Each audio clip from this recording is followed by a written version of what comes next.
Hello, everybody, and welcome to the Forgotten Scriptures podcast. This is episode 0, introduction. And I'm not sure if I'm going to be doing titles like that, but this is definitely a episode 0, and this is an introduction to the entire podcast. You can call me Shotgun Angel, as that is the name I've gone by on pretty much all my social media, which isn't a lot, which is pretty much YouTube. And, so I guess let's begin, and I'll just introduce myself. So, as I said, I go by Shotgun Angel. I am a YouTuber. I have a small YouTube channel. I am a Christian. I make kind of theological videos, artsy kind of stuff. It's really hard to categorize it. I record audiobooks. I kind of do a whole bunch of different stuff.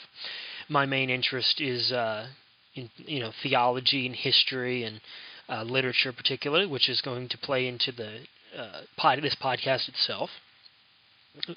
And I've been doing my YouTube channel for a while now, and I decided I wanted to kind of branch out and start a podcast, which I've never done before. I've never done anything like this, and I don't know anything about podcast culture or anything like that. I'm not really interested in learning about it anyway. I'm just going to kind of do this my own way, like I've done my YouTube channel.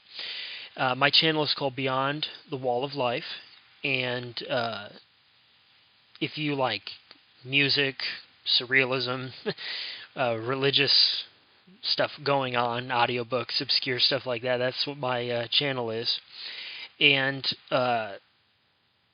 I particularly like Eastern Orthodox Christianity, Oriental Christianity, Syrian Church, these Eastern Christian church traditions, which I lean towards heavily. And my channel is just kind of my place of expression. There's no simple goal there, except trying to present people with things that are unique and special, and it's kind of just a hodgepodge smorgasbord or whatever I kind of come up with on there, and combine artistic kind of edits and things like that. And I like to, as I said, I like to record audiobooks of books that don't exist yet, record audiobooks for books that don't have audio yet, and put it on YouTube. And also have a Reddit and a Discord for that YouTube channel that I recently, I did the Discord a while ago, and I just did the Reddit today, actually. I just opened it up. I'm not really prevalent on social media. I'm not a big fan of Facebook or Twitter. Yes, it's called Twitter. And I don't really use that stuff, so I'm kind of limited to only a couple platforms, mostly YouTube. This is going to be going on Spotify as well, and YouTube. So that's YouTube, Spotify, Reddit, and Discord. So yeah, and I'm not really active on Discord at the moment. I've been off that for a while. So this is the Forgotten Scriptures podcast. What is it? What's going on? Why are you here? And what's the point of all this? Well, one of my big passions is biblical and extra-biblical literature. I am a bibliophile, if you want to use that word incorrectly. Although I do love books, I am a lover of biblical and extra-biblical literature. I love reading it, studying it, reading commentaries and so forth, studying the history of text, textual transmission, all that kind of stuff. And I've spent several years doing this personally. Fairly intensive research as well. It ties into researching history and everything else. And over the past few years, I've noticed two things. Is that there are a lot of misconceptions about non-biblical books, and there are a lot of non-biblical texts and extra-biblical literature or para-biblical literature that is not known about. And because of these two reasons, I decided I wanted to start this podcast. And this podcast exists specifically for educating and exposing people to literature that is associated with the biblical scriptures, Jewish and Christian scriptures, and extra-biblical Jewish and Christian literature, and exposing people to it and teaching them about that and what these texts are, and showing them things that they've never heard of before. Now, for example, there is an entire phenomena called the lost books of the Bible, which is a term that I'm going to frankly say is absolutely stupid and moronic. I'm going to use harsh language there. That's not the harshest I could give it. The lost books of the Bible concept is not true. It doesn't exist. It's made up. It's not real. End of conversation. I'm not going to get into the whole discussion of canons, but there are no books of the Bible that were ever considered part of the Bible by any group, in the majority, that have been lost. All the books are there. If you're a Catholic, you have the Deuterocanon of your kind. If you're an Orthodox, you have your Deuterocanon, for example. And this is usually what people refer to as lost books of the Bible, or the Apocrypha, as it's called in the West, in the Protestant denominations, the Apocrypha, and in scholarly circles as well. And the Apocrypha become mixed into this bag of other texts as well, of extra-biblical literature, like the Book of Enoch, like the Book of Jubilees. And there's a big misunderstanding, especially on the internet, of these texts, where there is the Bible now, which is the Protestant Bible, that has lost all these books that should be in it, that the Catholics or somebody took out a long time ago at some point, probably the Council of Nicaea, and they're all lost. Except they're not. You can find them on the internet. And these books include the books of Jubilees, the books of Enoch, and they have been run over and basically ruminated over, used and misused for decades now. And it is incredibly excessive. Everybody at this point knows what the Book of Enoch is, whether they've read it or not. They probably have misconceptions about it. Some people know what it is and have read it, as I have myself. Some people know what it says. Some people don't know what it says. Some people think they know what it says. And the same goes with the Book of Jubilees. And the same goes for the Deuterocanon, or the Apocrypha, and people also think these are like secret books, when the fact is the majority of Christians in the world actually hold these books to be sacred and part of their canon. The books of Maccabees, Tobit, Judith, the Wisdom of Sirach, and Solomon. These books are considered scripture by the majority of Christians in history and the world today. And it is in this kind of bubble in the West where people have come to believe that these books, like the books of Maccabees, were removed or hidden by someone or something. Now, they were removed, in a sense, from the King James Bible and later Protestant versions of the Bible. It used to be in the King James. But that is a separate topic, and those books are not going to be covered in this podcast. And so, to make a kind of clarification here, when I talk about Apocrypha, I'm not talking about the Deuterocanon. They're different. The Deuterocanon, because I accept these books to be scripture as well, the books of Maccabees and so forth are the Deuterocanon. When I'm speaking of the Apocrypha, I'm speaking of other texts, other than what are found in the Bible.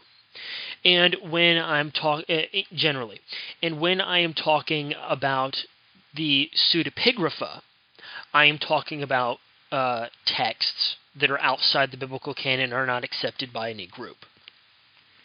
And so there are two kind of categories of texts that kind of exist outside the biblical canon, which at its majority, largest, not including the Ethiopian church here, that's a different discussion, is around 76 books, according to the Eastern Orthodox. And it's smaller for Catholics, and so forth. There is the Old Testament pseudepigrapha, which is literature written by Jews and Christians, and Jewish literature edited by Christians, also written by Gnostics and in groups, that falls into a category of having to do with the Old Testament. And there's another category that can be called the New Testament Apocrypha, because they're the pseudepigrapha is given to the Old Testament because the quote-unquote Apocrypha, the Deuterocanon, are called the Apocrypha, so you can see where this starts becoming kind of a problem here where we're using terminology. And the New Testament Apocrypha is literature that was written that has to do with the New Testament and onward, right? And these can intermix and mingle a lot, and so there's no reason to try to be super specific. These are just vague terms. And what this podcast aims to do is to discuss obscure, truly forgotten, and in many cases actually lost documents which do not exist at all, or are only preserved in quotations or fragments, sometimes found in the Dead Sea Scrolls, for example, or church father quotations, and do not exist anymore. That is the purpose of this podcast, is to actually go into the obscure material, the relatively unknown texts, read them, explore them, explain them, and give data on these documents because they have not been given access to the public square. Now, these books have been published in English, translated into English, and are known to scholars, so though some scholars don't know about these texts.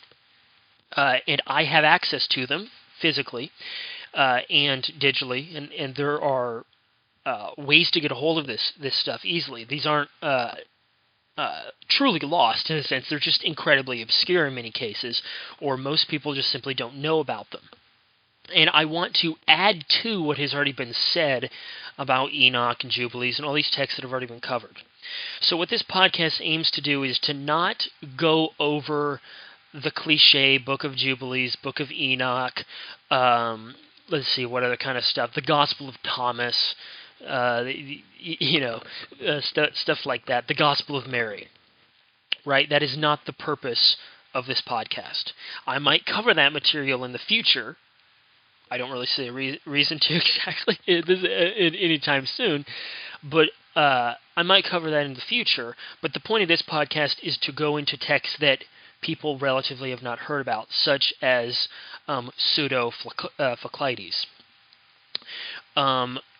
texts such as the history of the Rechabites, or the prayer of Joseph, or the visions of Amram. Okay, I can name off a bunch of these texts. Pseudo-Philo. I can go. There are many texts written by Jewish people and Christians over hundreds of years, going up until the medieval period, and this body of non-biblical literature is very rich, very deep, very obscure, and very interesting. For people who want to learn more about mythology, legend, biblical interpretation, and actual biblical, biblical content, and learn about these documents. And this is not going to be done in a sensational manner either. I despise sensationalism, and I want to get all this stuff out in the public square. So if that all made sense in my rambling kind of nature, this is a very complex issue, and this is very it's probably only complex to me. And there is a need for this to be done, so people can learn about this material, and instead of just thinking, well, yeah, there's this Book of Enoch or something, they can know about the Apocalypse of Sirach. They can know about the apocryphal epistles of Ignatius, for example. Instead of the epistles of Ignatius, they can learn about the apocryphal ones that were written by other people. I need to drink my tea here. Getting a little bit of ASMR in here, maybe, if that picked it up on my microphone. And you're not getting ASMR 3-hour videos like you get on YouTube. This is going to be dusty and scholarly. So that's basically where I stand, what the point of this is. We're going to be going down the rabbit hole of the obscure scriptures, the forgotten scriptures of ancient Judaism and Christianity. And it might overlap into Islam a little bit, because Islam is one of my side interests, and it is, of course, an Abrahamic faith that I'm deeply interested in many ways, and it ties into this. And we will definitely come across the Quran and come into contact with the Quranic text as well in this series, with certain texts we will likely cover. So, in general, what is the pseudepigrapha and what is the Apocrypha? So, in the Bible. So, let me try to lay this out in a very general sense to the best of my ability. You have the Bible, which is comprised of the Old and New Testaments, which I'm already getting myself confused because I'm going to start digressing. Let's just try to keep it incredibly simple. The Old and New Testaments, which are comprised of various books written from, I would say, around 1200 BC, material from around 1200 BC, all the way up until the 1st century AD. That's the Old Testament. The New Testament is comprised of documents written in the 1st century AD, all the way up until the end of that century. Actually, make a cool correction. It's possible some of the Old Testament books in the Deuterocanon were probably written in the early decades of the 1st century. So the Old and New Testaments actually overlap when it comes to including the Deuterocanon. Now, there's the Hebrew Old Testament, which includes 24 books, and then there is the Deuterocanon, or the Apocrypha as it's known in Protestantism, and these books are, some of which were written in Hebrew but have only come down to us in the Greek form in the Septuagint, which is the Greek translation of the Bible from Hebrew. And these documents were accepted by early Christians in majority, and stuck in their Bibles, and so the ancient Christian Bible had a larger Old Testament, while the Hebrews had a lot of debates over those texts, and sometimes some were included, but eventually over time they became separated from the Hebrew, as the Hebrew copies of those texts could not be found and were only preserved in Greek. And the New Testament is comprised of 27 books, and there has been a general consensus through Christian history that the 27 books are Scripture. There have been a couple outliers here and there. And that is, for all intents and purposes, is the 76-book Bible at its traditionally largest, not counting the broader canons of the Tawahedo Orthodox Church in Ethiopia, or odd little books like the Apocalypse of Baruch that the Assyrian Church of the East has. There are variations, very slight variations in that one case with one book, and a very large variation with the Tawahedo Orthodox Church, which has a lot of extra books in their canon, and they have different ways of viewing them. Now, set that aside, there is also the extra-biblical literature, which consists of Second Temple Jewish writings. The Second Temple period was from the time that the temple was rebuilt, around 500 BC, up until around a little after the Second Temple was destroyed, around 135 AD is a broad period of the Second Temple period, a broad rendering of it. And Jewish people wrote a lot of literature during this period, this 600-year period of writing. And they are contemporary with many books of the Old Testament and the New Testament in its entirety. And these books became known as the pseudepigrapha. And the term pseudepigrapha means falsely attributed, because many of these texts were written under the names of other figures in biblical history and so forth. Many of these texts have been lost. Many of them have been preserved in full, some partially in different recensions, through different translations into various languages. Some have been completely lost, and we only know them by names. Some have been preserved through quotations, and some have been preserved in only fragments. And that is also part of the Dead Sea Scrolls. The Dead Sea Scrolls is its own unique collection of non-biblical scriptures that was written by the Essene Qumran community, who existed during probably around the 2nd century BC up until around 70 AD, when the temple was destroyed and their community ceased to exist as a separate body, and they simply just didn't exist anymore. They were obliterated. And that is the Jewish pseudepigrapha. However, there is literature that would be qualified as Jewish pseudepigrapha, which is being written hundreds of years after into the medieval period, including Jewish magical texts, or Merkaba literature, which is called the Divine Throne literature, ascension texts. And these are written far into post-Christian times, deep into history. And these are also considered pseudepigrapha, even though they're written possibly 1,000+ years after the time of Jesus in the Second Temple period. Now, there's also the New Testament Apocrypha, which consists of texts written by people who also went under pseudonymous names, wrote the names of apostles or other people, or simply recorded legends and stories and letters and so forth regarding New Testament understandings of Judaism and the early church and later church history. And this writing is roughly contemporary, starting to be written around the end of the 1st century, contemporary with when the Bible itself, as Christians understand it, is closed. And this literature continues to be written for hundreds of years, and frankly is even more extensive historically than Jewish pseudepigrapha, because Christians were writing material that could be considered apocrypha well into the late medieval period. Some more of my tea.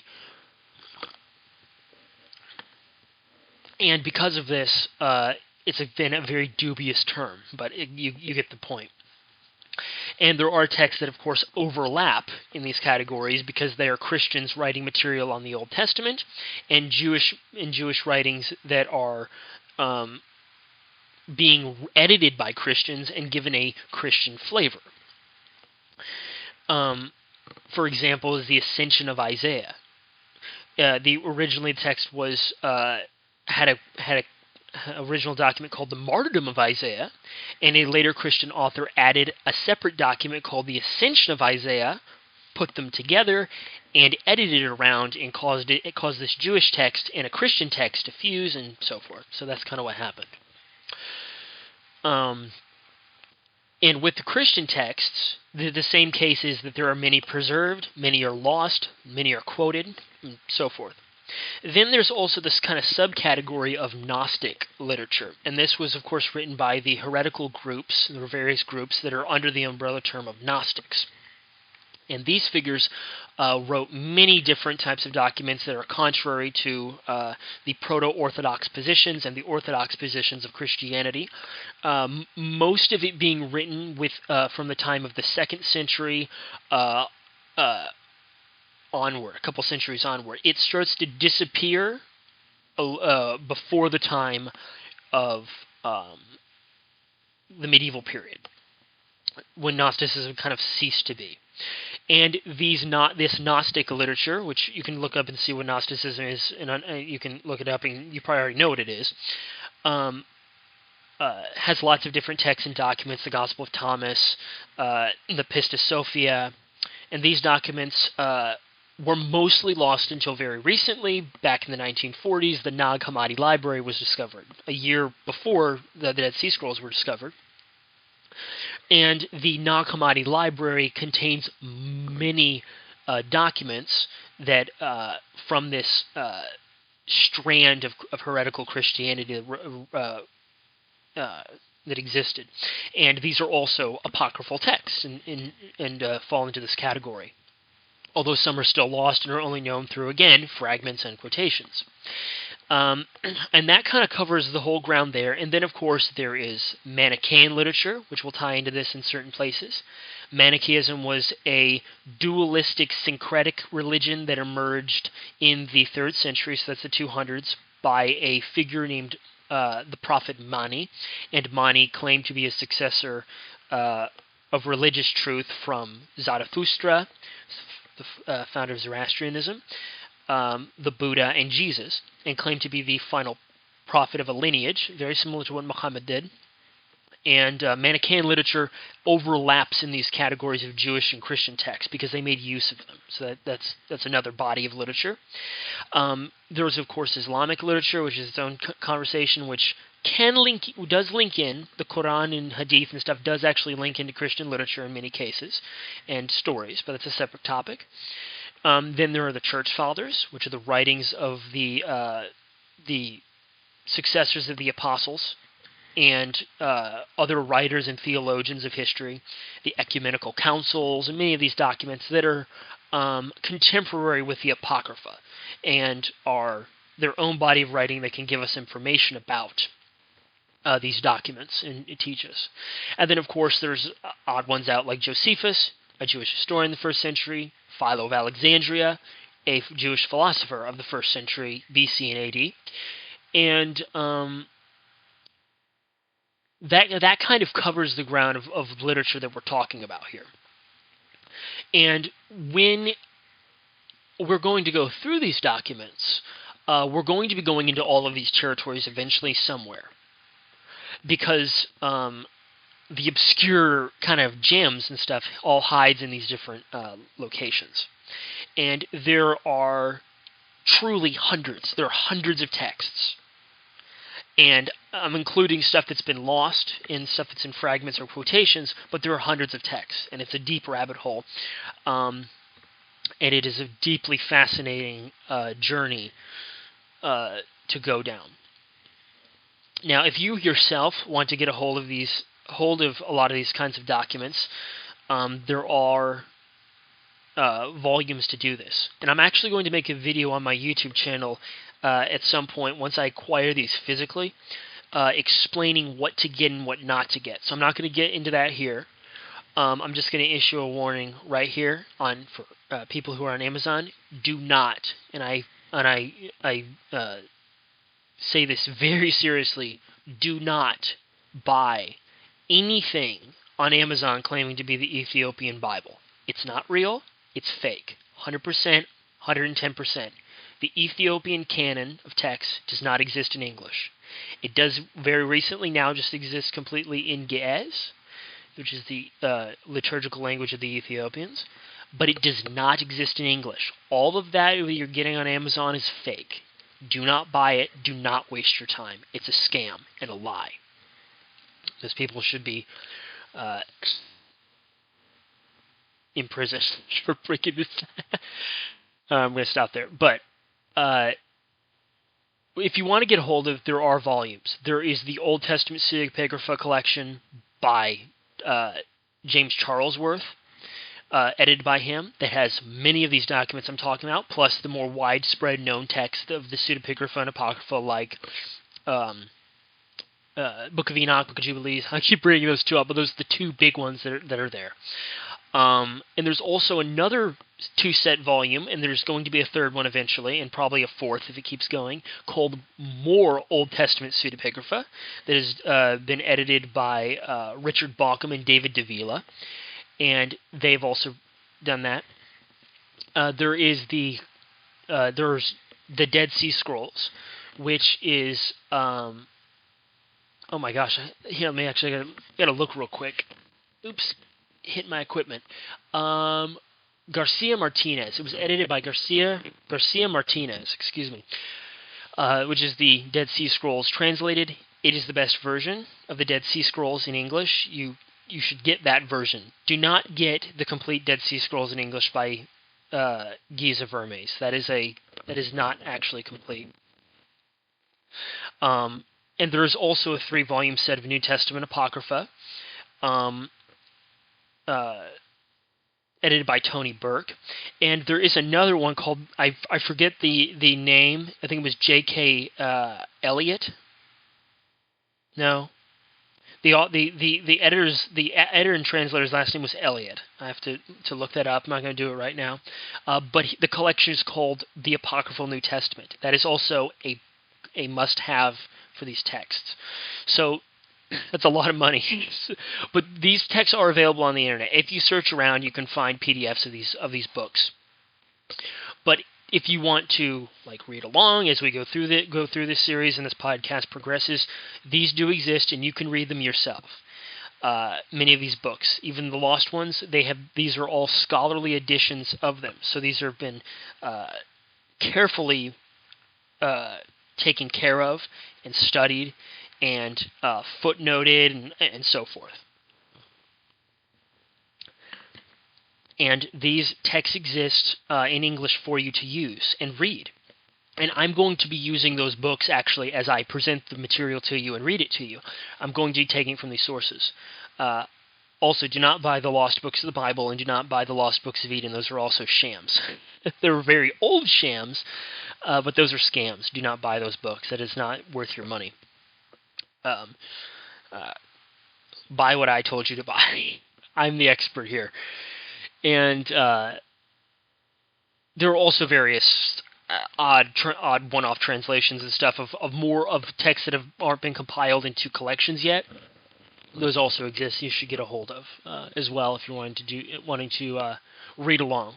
But these are big scholarly volumes. So these have introductions, big footnotes on linguistic stuff and text and footnotes and manuscript variations.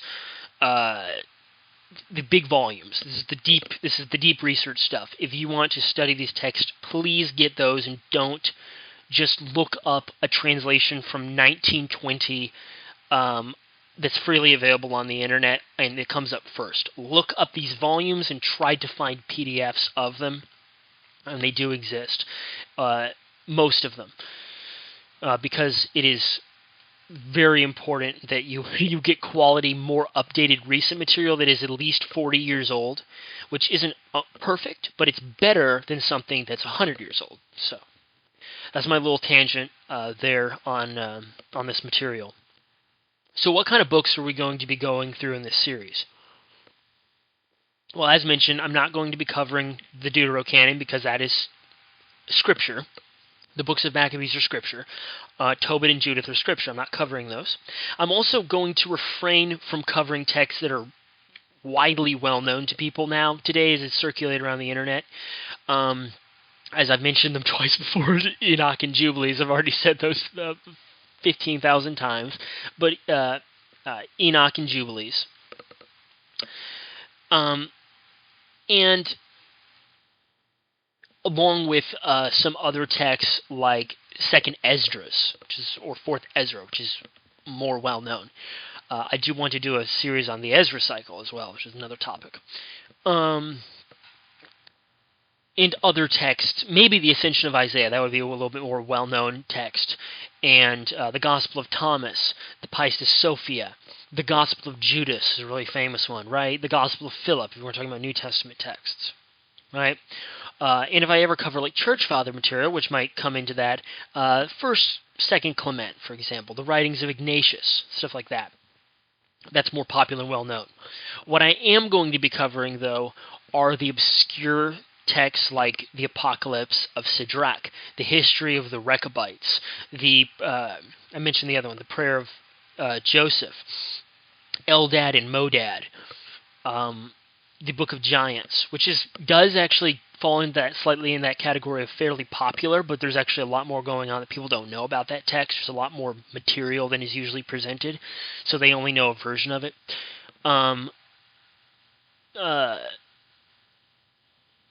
Let's see. Third Enoch, for example, would be a good one. Second Enoch. These are other people that are more obscure. And I'm going to cover those documents, as I said before. So there's a couple there that would be included. So I think I've covered all my grounds. I think I've covered everything here. I'm ranting again, and I think I've taken care of all my footnotes. Yes. And this is going on for 30 minutes.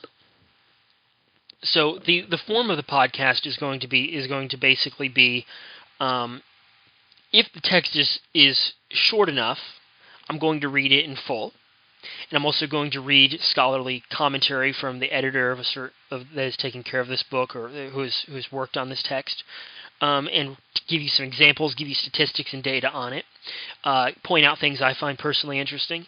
If the text is really long, which some texts tend to be extremely long, I'm going to probably refrain from reading the whole book. I'm going to give you excerpts from what I think is important. And yeah, that's how it's going to be. And regardless of your position, whether you're religious or you're not religious, whatever theological thing you come from, it doesn't really matter here. I'm a devout Christian. I'm deeply interested in the other traditions and faiths, and I do this, but I do love the academic world and research. So this is a podcast that's not specifically for any specific group of people. This is anybody who wants to come and study this. This will be there. Now, for people who are interested in the theological kind of stuff, I'm going to be pointing that stuff out and studying it, but I think even if someone who's coming from a strictly secular standpoint will actually be very interested in this stuff because, well, I'm not necessarily doing it for a evangelical purpose. It kind of is at heart. I'm going to be honest. That's my secret intention is to convert you. But if you are listening to this, that's my conflict of interest, which isn't really a conflict of interest. But I really want to just get this out to everybody. It's part of my own personal spreading of the gospel in my way, which is what this podcast is, and also which isn't just about telling you about John 3:16. It's teaching you about things, teaching about various religions and history. That is who I am as a person, and it's what I want to accomplish. Is teach people, teach as my preaching, and that's what my passion is, and that's what my YouTube channel as well is getting material out there for people to pique interest and to present to them, frankly, a Christianity that is authentic, as best as I can present it. So anyway, I guess that kind of covers pretty much everything. This is going on for about 36 minutes. An average one of these is probably going to go on for about an hour. I'm not sure. I am not going to have any specific schedule set, and I'm not going to have a specific time limit set. I'm just going to kind of do these things as it goes, whatever text kind of interests me to go through it at that time. And I am not a lazy person, but I have a procrastination problem sometimes. So I don't want to overwhelm myself with trying to get this stuff out. So that's definitely there. But I hope you guys are still listening at this point. So that kind of covers all the grounds here, I guess. And yeah, I guess I will starting to work on the actual episode 1, as this is just kind of 0, the introduction here, episode 0. So next episode we will be covering an actual text and going over it. So I'll see you guys until then. I hope you have a blessed day, night, morning, evening, whatever it is. And God bless you all, and I'll see you on the other side. Shotgun Angel